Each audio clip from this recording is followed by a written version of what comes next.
One of the things that I hope to do with this video series is to give you a little sense of what it's like to actually do psychotherapy, and especially what it's like to do it for decades.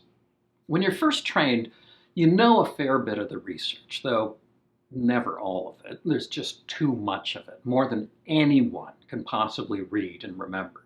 And hopefully you keep up with as much of it as you can throughout your career.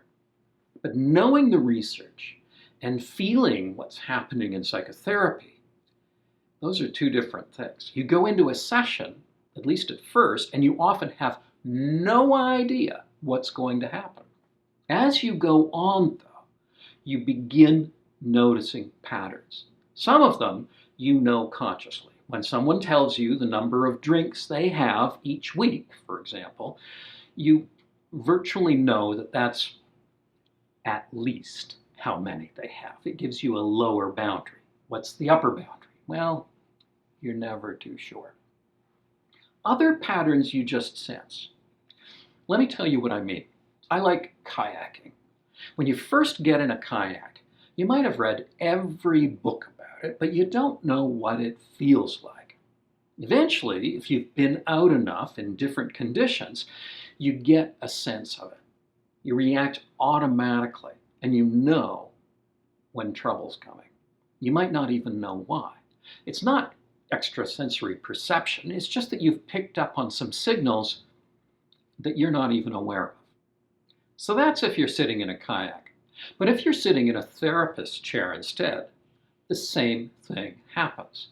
You can feel things happening. You can sense when you're losing your client's attention or when you're off track.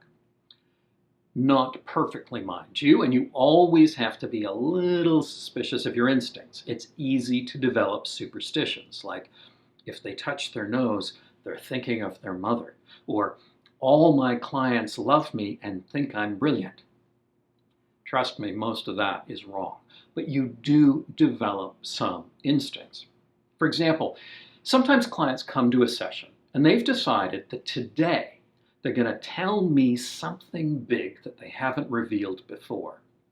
They're going to come out, or they're going to talk about their drug use, or they're going to announce that they're leaving university. Something.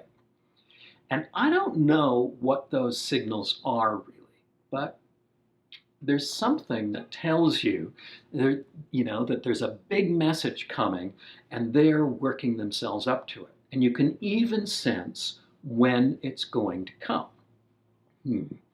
Not yet, but in about 20 minutes they're going to say something. And I don't think that's a delusion on my part. Now, this is a long lead up to something in particular that happens. So the person is talking about an event that's happening right now, let's say. They're in a breakup, or they've just been fired, or someone has died, or they've come out and their mother has reacted with flat-out denial or shock, or they found out a big secret about their family and they're reacting with shock. When I started practicing, I had 3 people in 1 year who suddenly discovered that their sister, their big sister, was actually their mother. Every time these things happen, they're unique. But if you see enough of them, and if you know the particulars of your client's life well enough, you can begin to see bits of the future. Not perfectly, but well enough. You know kind of what's going to happen, and sometimes you know when. But this is the first time the client has ever been in this position. So they don't know, and it puts a little bit of distance between you and the client, that you can see how this is going to go and they have no idea. It's like standing on a dock with your client and a ship is coming up behind them to dock. It'll be here in a week or a month or 6 months, but there's not much question that ship is going to come in and your client can't see it. For me, and I think for most therapists, this is one of the tricky situations in therapy. You're looking at something that's completely invisible to the client. And sometimes Often, in fact, it's something good. This breakup is going to be hugely painful, and 6 months from now, your heart is going to heal up. Or, yeah, this mother is going to reject you for about 2 years, and then you're going to get a phone call from her. Or, this grief is going to turn out to be survivable. And it's your job to be there for the client. They're coming to see you to feel better, and there's good news right there coming into the harbor behind them.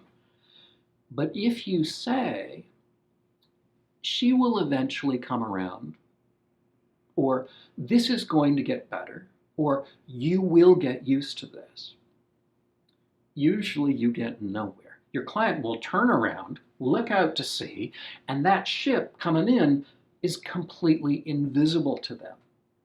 They'll think you're betraying them, you're fooling them, you're just trying to jolly them along, you're lying, and how the hell do you know anyway? Well, because you've watched it over and over and over again. So the temptation to be reassuring is so powerful, but so useless. So you have to become a little blind to that ship yourself, and you have to sit with the client there in the present, dealing with what they're feeling right then at that moment.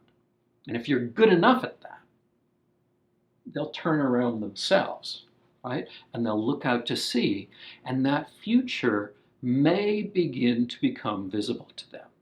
So you have to sit there with this really strong feeling that you know what's going to happen, that would help them if they would actually believe you. And you have to let them discover it for themselves and not try to convince them. That's one of the hardest things to do in psychotherapy. And for most of my career, I've been terrible at it. Look, a ship right there, just coming. Look. Never works. Instead, so, John, this is a difficult situation. How do you think this is going to go?